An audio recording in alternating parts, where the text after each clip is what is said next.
Shri V.M. Bansal, Chairman NDIM, Justice B.P. Singh, Excellency Mr. Nadir Patel, High Commissioner of Canada, Shri T.K. Nair, members of the faculty, dear students, distinguished ladies and gentlemen. I am very happy to be here today, and I convey my best wishes to the graduating students, their parents, and the distinguished faculty and management of this illustrious institution. Dear budding management professionals, you are joining the business world at an important time when India is projected to be one of the top 3 or 4 economies of the world by 2030. This possibility opens up many challenging opportunities for you in this fast-moving world of unprecedented change. Needless to stress, management institutions and centers of knowledge need to be ceaselessly evolving and innovating their approach to learning processes. Curricula, pedagogy, and interpersonal relationships. You cannot allow yourself to be left behind in the highly evolving and fast-changing world of management studies, deterred by the speed of change. You need to keep moving fast in order to lead. At the same time, you need to keep your balance and nurture professionalism and strong work ethics, which should guide you in your pursuit of success, be it as manager or as an entrepreneur. You earned your diploma from an institution that was set up 27 years ago by a renowned freedom fighter, Jaswant Rai Bansalji, in association with legal luminaries like Justice R.S. Sarkaria. Your present management team, ably led by Shri V.M. Bansal, is working 24/7 for giving you one of the finest courses in business management education, inculcating commitment to professional ethics and values. I trust you will live up to their expectations as well as those of the larger world of business and society as a whole. Ladies and gentlemen, we are living in a fast-changing world.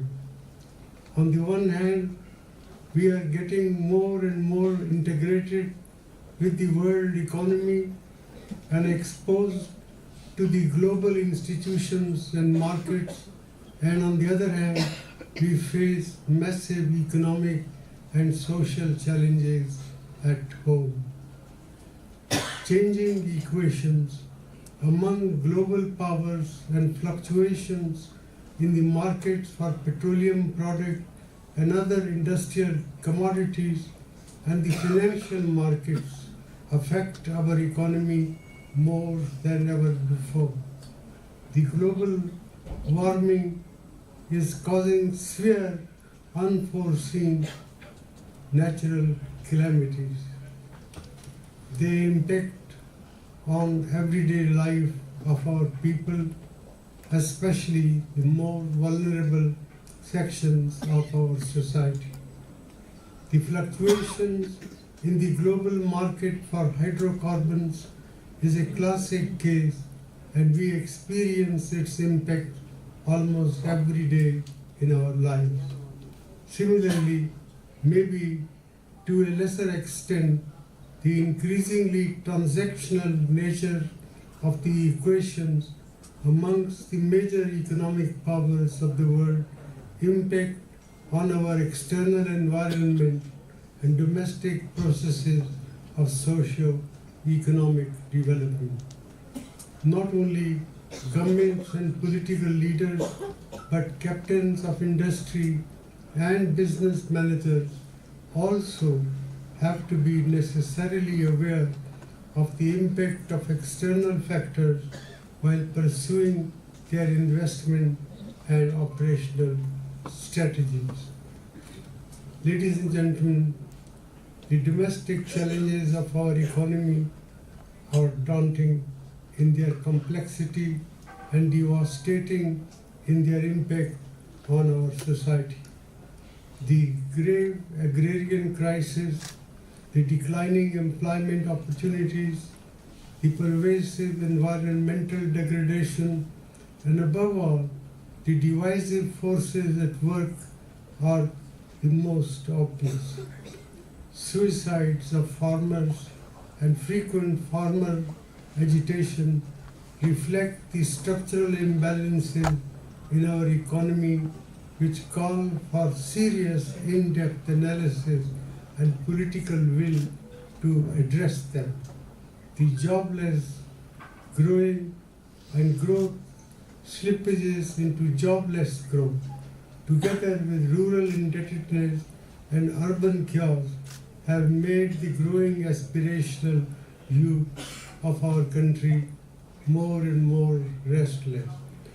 The attempts at creating additional job opportunities in the industrial sector have failed as industrial growth is not picking up fast enough. The small and unorganized sectors which were vibrant and contributing to generation of wealth and employment opportunities have grievously suffered in the wake of the disastrous demonetization and slipshod introduction and implementation of the GST. Well thought out policy and implementation strategies are required to stimulate industrial and commercial sectors. Knee-jerk reactions and off-the-cuff announcements of grandiose schemes and unproductive projects have manifestly failed to uplift the economy to its full potential. Ladies and gentlemen, one of the areas of major concern in our endeavors to promote employment-oriented industrial economy is the gap between the skills that the industry needs and the skill sets that the graduating students possess. A good educational institution not only minimizes these gaps but also proactively prepares its students to meet the requirements of the present and the foreseeable future. Promoting innovation, excellence in teaching and research, improving quality, and fostering excellence in our institutions of higher education and learning are our national priorities. Vigorous and continuous institution-industry interface goes a long way in improving this teaching-learning process.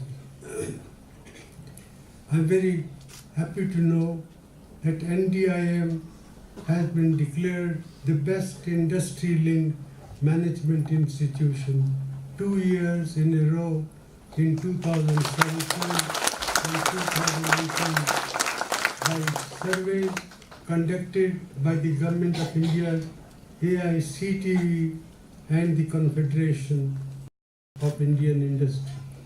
I understand that many other objective surveys by SHM, KPMG, PwC, and such others have also lauded the contribution of your institution as an effective provider of industry-defined management skill sets.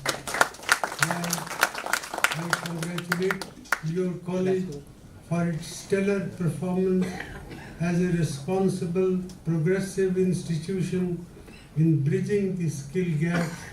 I would expect the graduates to continue to learn, unlearn, realm, to remain contemporary in their skill sets. As you graduate from the portals of NDIM, most of you have already joined the corporate world. Let me remind you that entrepreneurship and innovation are the bedrock of a successful career in business and a strong economy. I am very happy to learn that NDIM caringly nurtures the spirit of entrepreneurship by having set up an incubation center participating with leading entrepreneurship promotion bodies such as the National Entrepreneurship Network, PMUA of NIESBUD and the Investing India. Though the government cannot absolve itself of the responsibility of creating new employment opportunities, particularly for the youth, it is the spirit of entrepreneurship and innovation emanating from institutions like yours that will contribute and influence to greater opportunities for inclusive economic growth and social development. Needless to stress, it is a testing time for our democratic spirit, our patience and tolerance, our capacity of managing contradiction, our resolve of ensuring inclusive growth, a strong, equitable and sustainable growth, while ensuring macroeconomic stability and fiscal consolidation would remain the prerequisite for any semblance of inclusive growth. We need to incentivize and involve corporates and other business enterprises and business management institutions more and more in discharging their social responsibility of building the India of our dreams. The energetic participation of business managers in nation-building tasks in the coming days will be a crucial determinant in this national endeavor. Budding business professionals, in your pursuit of achieving your goal, you need to blend our rich traditional knowledge and heritage with modern scientific outlook. Science and technology are the driving force of innovative growth. That will be so more and more in years to come. At the same time, we need to remain transparent and accountable without compromising on speed and quality. Periods of crisis test our faith in the robustness of our nation's inclusive values and our commitment to pursue them against odds. Positivism, patience, and perseverance are prerequisites for sustained success. I am happy that NDIM has been helping its students and alumni absorb these qualities and nurture them for success in their career. At this moment of happiness, I compliment the members of the NDIM faculty who have guided the students in their quest for knowledge and skills. I am sure you would continue endeavoring to inculcate in your students a deep and abiding commitment to the values of democracy, secularism, social justice, and respect for human dignity, sensitivity to the concerns and well-being of others, and the willingness to participate in the processes of social and economic progress should be the hallmark of the alumni of NDIM. To conclude, I reiterate the timeless sloka from Kathopanishad that was popularized by Swami Vivekananda: arise, awake, approach the great and learn. Stop not till your goal is reached. May your path be blessed. Thank you very much.